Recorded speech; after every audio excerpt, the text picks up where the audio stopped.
নমস্কার, ভাস্কর চক্রবর্তী বলছি ওম ARP take থেকে। গত সপ্তাহে একটু কাজের প্রেশার হয়ে যাওয়ার জন্য ভিডিও করা সম্ভব হয়নি। তো এই সপ্তাহে এসেছি অনেকগুলো কথা বলবার জন্য এবং অনেক রকম টাইপেরই কথা বলবার জন্য। তার মধ্যে প্রথম যেটা সবথেকে বলার বিষয়, এবারও প্লেসমেন্টের খবরের ব্যাপারটা আমি বলবো, এবং তার সঙ্গে আমাদের অনেক স্টুডেন্টের একটা রিকোয়েস্ট আছে, টি কোড নিয়ে আপনি যদি আরেকটু এক্সপ্লেনেশনটা ইজি করে দিই বা ডিপ করে দিই তাহলে তাদের সুবিধা হয়। আর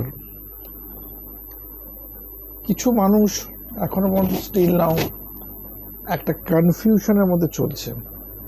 সে কনফিউশনটা কি,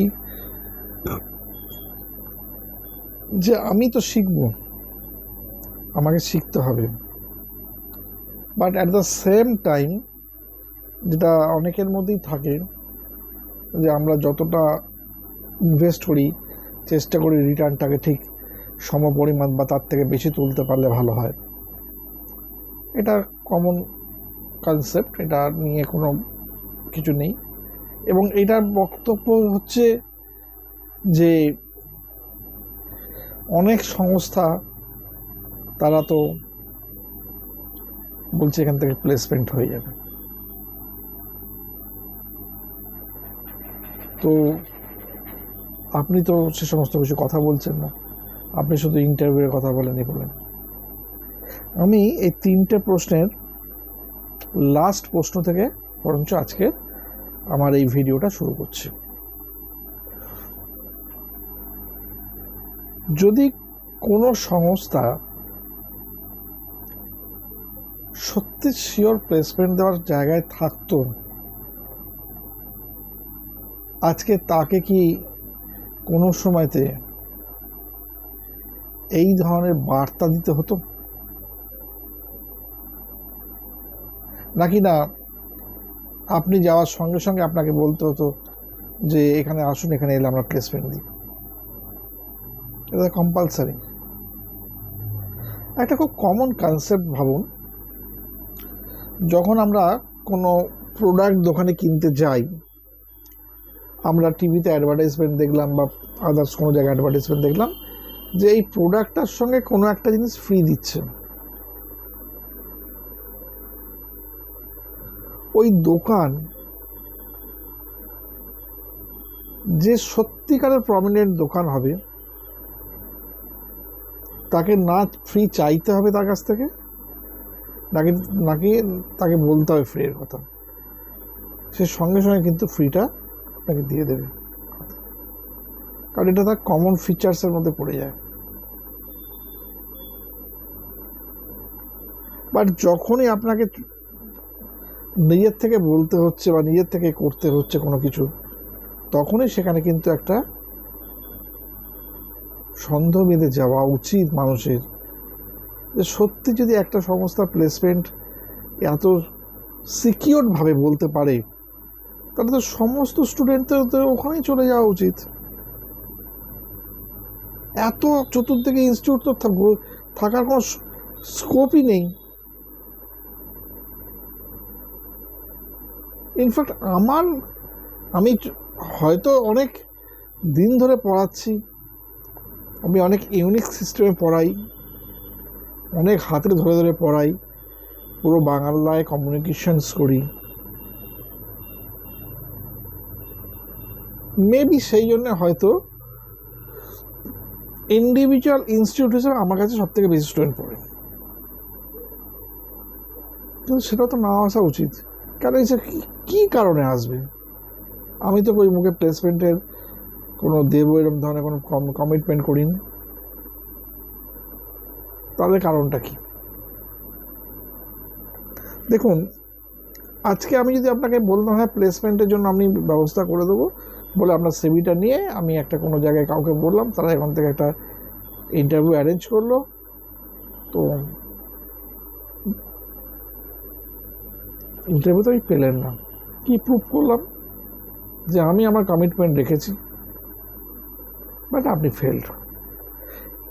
এটা কোনোদিনই পসিবল নয় যে একটা স্টুডেন্ট সে একটা সিঙ্গেল ইন্টারভিউ দিলেই সেখানে চান্স পেয়ে যাবে।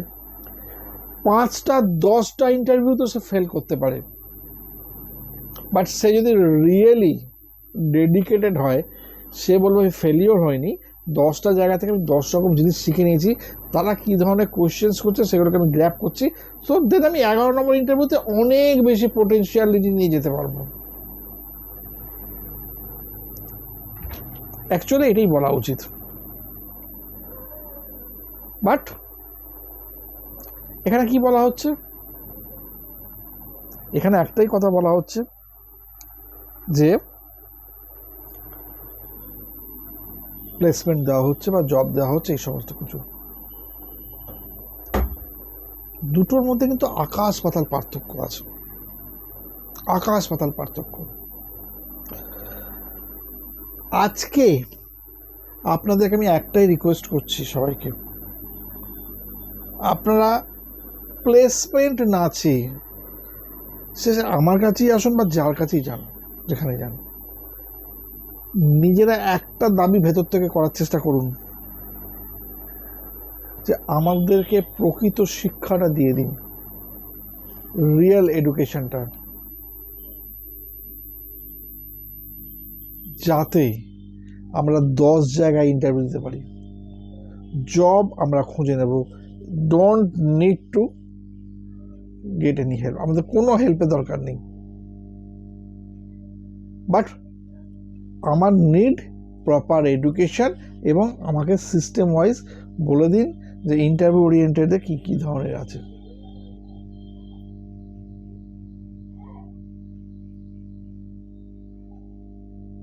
ইন্টারভিউ প্যাটার্নটা বলে দিন আমাকে। কি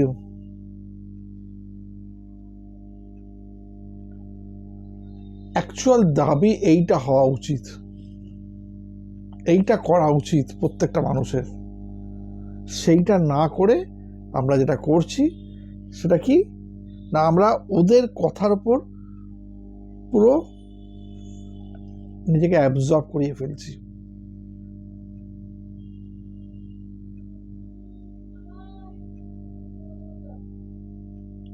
এই ভুলটা জীবনে করবেন না। আমি সমস্ত শ্রেণীর স্টুডেন্টকে একটা কথা বলছি, আপনি যদি নিজেকে তৈরি করতে পারেন, আপনার যদি ঠিক মতো আপনার সিভি প্রিপেয়ার থাকে, আপনার সিভি শর্টলিস্ট হবেই হবে একদিন। কারণ এই যে এডুকেশনটা, এটা আপনার অ্যাড অন হয়ে গেছে, আপনি এটাকে ধরে রাখার চেষ্টা করুন। এটা বিরাট বড় একটা পার্ট আপনার এডুকেশনাল কনসেপ্টে অ্যাড হয়ে গেছে।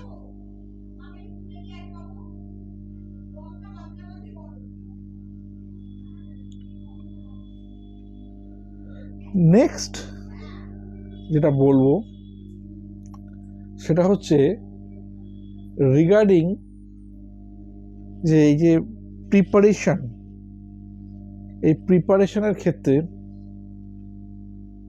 আমি একটা কথা প্রত্যেককে বলছি, যার যেদিনকে যা ক্লাস থাকবে একটা খাতা পেন নিয়ে বসে,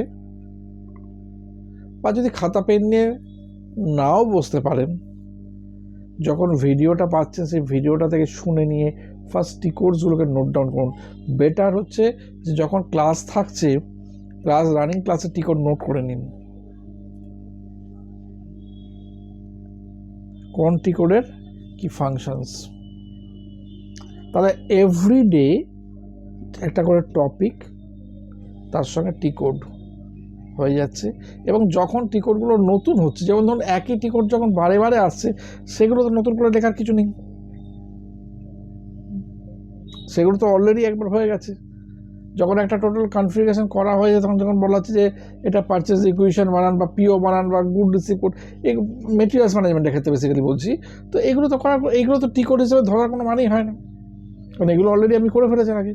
তাহলে দেখবেন যদি রেগুলার বেসিসে এই টিকোডের লিস্ট তৈরি করে নিজেরা যদি হ্যাবিট তৈরি করেন যে না আমরা এই জিনিসটাকে একদম এভরিডেতে তৈরি করব, এবং সেই তৈরি করা থেকে আমরা আলটিমেটলি নিজেদেরকে প্রিপেয়ার করব, দেখবেন টিকোড আপনাদের মুখস্থ করাটা অনেক ইজি হয়ে গেছে।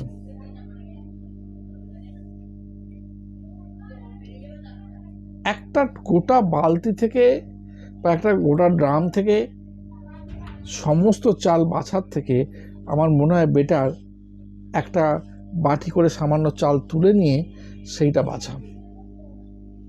এতে অনেক সময় কম লাগে, অনেক বেশি পারফেকশন এসে যায়, এবং সেটা মেমোরিতে নিতে অনেক সুবিধা হয়ে যায়।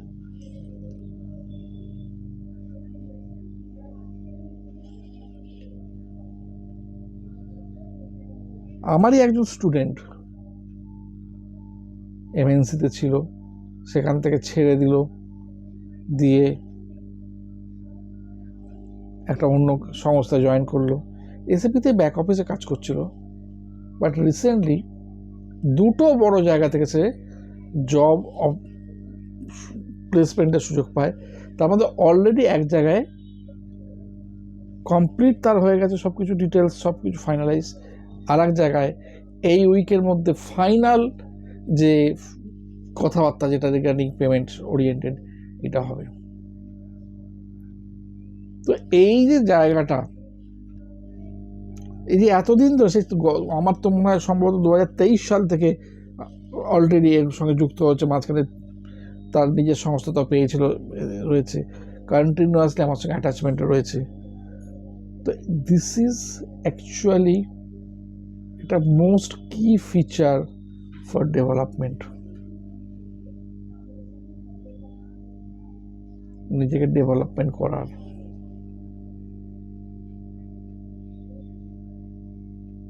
যদি ডেভেলপমেন্ট করতে চান তো এইটা আপনাদের কাছে বিশেষ বিশেষ কার্যকরী।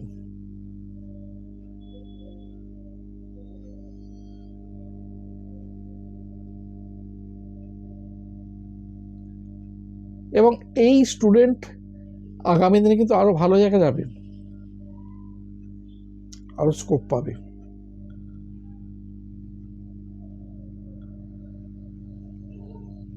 পেশেন্সটাকে বজায় রাখার চেষ্টা করুন।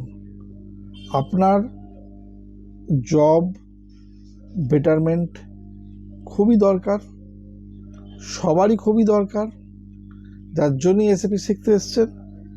বাট এখানে যদি পেশেন্সকে কন্ট্রোল করতে না পারেন তাহলে কিন্তু আলটিমেটলি সাকসেসটা ক্রমশ দূরে চলে যাবে। সেটা পেশেন্সকে কন্ট্রোল করুন, ডেফিনেটলি জব পাবেন। আর যারা এর এগেনস্টে নেগেটিভ বলবে, এর আগেও বলেছে, আমি দেখেছি কিছু কিছু, তারা সারা জীবন ওই লেভেলেই থাকবে, কোনোদিন ওই লেভেল থেকে বেরোতে পারবে না, আর পারেও নি।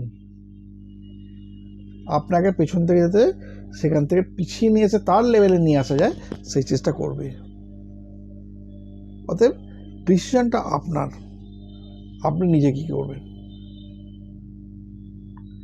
যে ফরমেশনে প্রতিটা স্টুডেন্টকে হাতে ধরে প্র্যাকটিক্যাল করিয়ে দেওয়া হচ্ছে, এটা কিন্তু কটা জায়গা থেকে পসিবল আই ডোন্ট নো। তো যদি সত্যি আপনি এসএপি শিখতে চান, যদি সত্যি নিজের কেরিয়ার সম্বন্ধে অরিড থাকেন, তাহলে ডেফিনেটলি আজকে আপনি যুক্ত হন। স্ক্রিনে দেওয়ার নাম্বার আছে, ফোন করুন, ইমিডিয়েট জয়েন করুন। নমস্কার।